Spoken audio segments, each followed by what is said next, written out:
Namaste and peace, love, and light. I hope this wind is not interfering with my sound the way it's interfering with me right now. So I hope you can hear me loud and clear because this one is a doozy. I would like to talk about accountability. Accountability with your fault or your part in your relationships. As sucky as they may be, as horrible as they may be, you still play a part as minor as you may even perceive it. So let's get down to it, right? You met someone, they seem wonderful, things are going great, sparks are flying, everything's connecting. After a while, you start to notice the little flaws or shortcomings of your partner.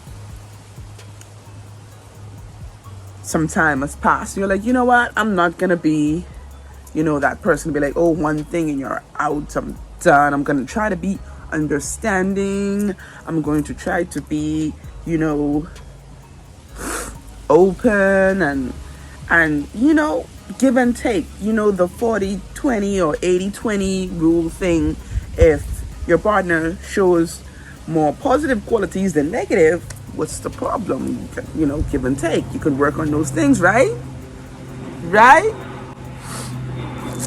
A lot of times we've been duped. Mainly women, but some men too. We have been duped into believing that settling is the way to go. That, I can't have it all, so I'm going to take what I can get. Yeah, he doesn't do this and this, but he does this and this. I would love for him to do this and this, but it's either all or nothing, right? Wrong. I don't know where this narrative came from. Probably the patriarchal system, but anyway, I won't get into that. I don't know where this narrative came from that you can't have everything that you want. You can't have the love of your dreams, the person of your dreams. Now, albeit sometimes we do have to take a small sacrifice because there are things that, let's just say you find a wonderful partner and he ticks off every box except for 2 things out of 20. And you're like, you know what? That's not bad. I'm going to keep that. Because I'm sure there are things that I don't tick off in his box as well, but he's still willing. That's all that is wonderful and lovely, and as it should be. The problem comes in when we get into these relationships and we see that this person is not progressing, uplifting, doing any better. Let me be honest. Let me use my ex relationship as an example. I'm a spiritual being, a spiritual person, spiritual enlightenment, all that. And in the beginning, I was like, I let the person know, hey, this is the path that I'm on. I'm this type of person. This is what I would like in a partner, my divine counterpart. And in the beginning, they were like, sure, yeah, that's right up my alley. And then time went on and I realized that it was not up their alley.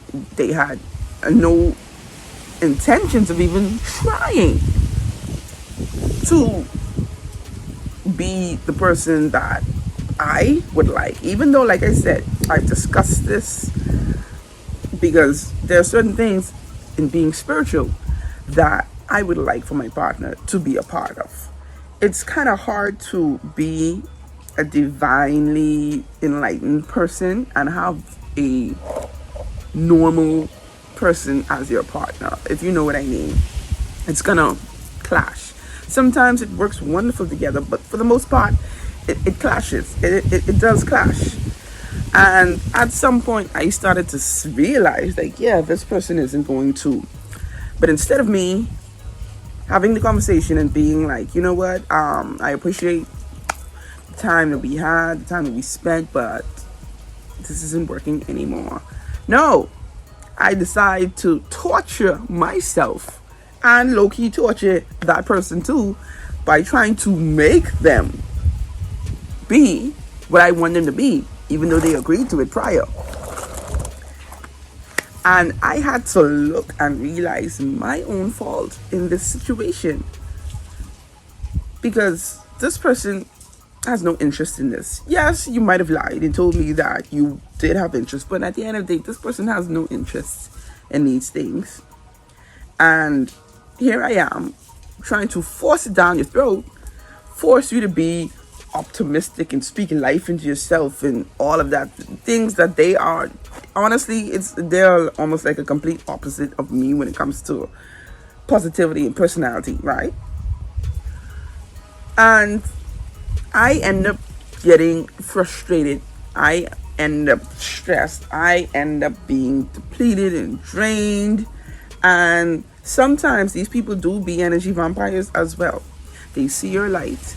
They see the brightness that you have. They can feel that energy within you. And no, they don't want to attain that energy for themselves, but they don't mind harvesting it from you. And like I said, people can do this unintentionally. I'm not saying that not everyone goes in and be like, yeah, I'm going to take this. No, some of them don't even know what they like about you or why they like this about you or anything like that. So back to the story now. I am stressing, putting his spiritual growth on me as if I am supposed to come in and raise him up. And that's another problem we have. We are not here to help the world. We are not even here to help people in our circle. Our presence, as fleeting as it may be, because sometimes the presence needs to be fleeting. Sometimes it needs to be a 1 week, 2 week, short in time span instead of these years. But we always feel like, oh man, I am this conscious being and you are my partner. So we're going to get you conscious. And when you don't, and when they continue to fall short, you take it on yourself. And you're like, damn, what am I not doing right? Why won't you change for me? Why won't you be what you said? Why? And it's like, stop stressing yourself. If you have a 5-year-old and your 5-year-old cannot tie their own shoelaces, but you require them to tie their own shoelaces or to tie your shoelace, and they don't do it or they can't do it, you then get mad. Why haven't you learned to tie your shoes yet? I've showed you so many times. Like, why aren't you getting it? I need this. You said you're going to learn to tie your shoes. And it's like, that 5-year-old is individually, but physically incapable of tying shoes, clearly. So if you see this 5-year-old cannot tie their own shoes, why then are you stressing them to tie their shoes and your shoes? And it's the same in relationships. If we see that people are physically, mentally, emotionally, spiritually unable to be on par or match our frequency or rise with us, why are we then forcing them, stressing them out and stressing us out? Make it make sense. There is no guarantee that your influence will be the change that you may think or feel a person needs. That's not set in stone. Sometimes it's for your own growth that you're with this person, not theirs. Sometimes you're the one who needs to grow up. You're the one who needs to catch perspective and realization and see the truth for what it is, that you cannot force growth onto anyone. Especially when you've seen it, and you've seen that they cannot grow on anyway, at least not right now. Because that 5-year-old, give him over 2 more years, when he turns 6 or 7, he's going to be tying his shoelaces. Then he's going to tie it. But you cannot force him to learn to do something that he is not ready to learn to do. And then, like I say, we stress ourselves, though. We feel like we fail, we fall short. Whoa, why is it? So part of this is finding your own accountability in that failed relationship. The accountability is not that the relationship failed. The accountability you're taking is how you felt through this relationship, how you dealt with things in this relationship. Not the fact that it failed, because things fail all the time. Every day. It's part of life. What we have to understand, though, that failure is not a reflection of you or your work. Stop setting yourselves up for heartbreak and stress, right? Oh, I can change him. I can change them. No, boo. No, boo. No. And like I say, a lot of times we come in these connections and situations for our growth, not theirs. That person is still supposed to remain a 5-year-old. It's you who needed the knowledge that I can't change this. This is not my problem. This is not my fight. I am not at fault. So, yeah, this is the accountability that I'm talking about. Learn to take accountability in your relationships, fail or not. Even if you can see where someone else is the root cause of the issues or situations that you have going on, even if you know for a fact, you can see it and everyone else can see that this person is at fault, you are still at fault for dealing with it. You are still at fault for putting up with it. You are still at fault for not setting boundaries. You are still at fault for allowing it, boo. No one can do to you what you don't allow. They can do it once, but they sure as hell are not supposed to do it over and over again, because that's what you allow. So hopefully from here on in, when we learn to look back at our situations in our lives, we can see the lessons that we're supposed to go through. And not everything is about the other person. You're not here to just swoop in and try to save everybody. That's not your job. Your job is to save you. Your job is to look out for you. Because until you fill your own cup, you can't fill anyone else's cup. And filling your own cup is knowing the difference between what's your battle and what's not your battle. What's your problem and what's not your problem. And filling your own cup is realizing your value and your worth, setting your boundaries, and not allowing shit that you know that you can feel is counterintuitive to you and your energy.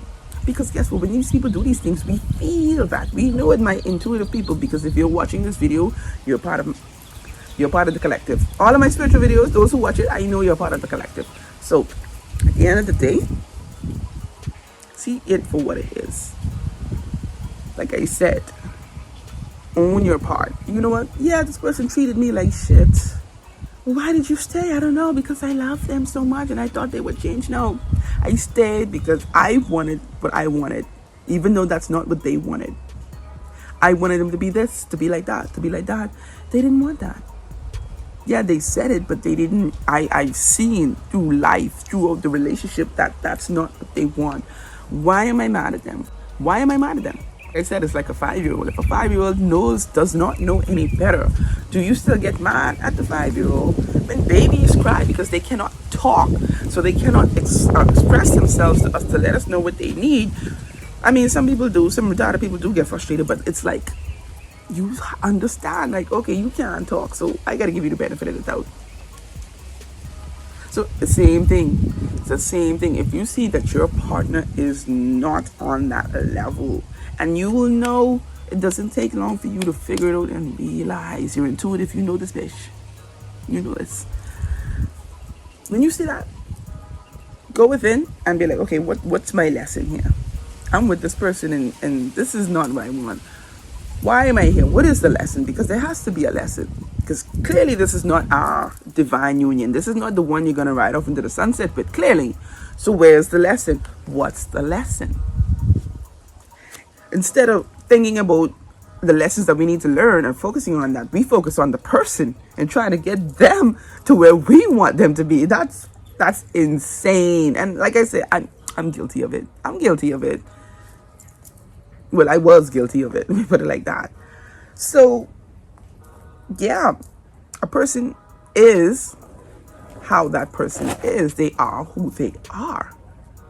Are you going to continue to deal with it and then complain and be miserable straight through? Or are you going to see that, okay, you may love me, but you cannot handle me, or you cannot handle this, or the path that I'm on and the path that I'm going. So no love lost, but maybe next time.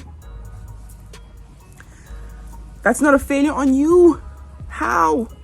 Like I said, you're not here to heal the world, boo. None of us are, okay? And with that, namaste, people. See you later, beautifuls.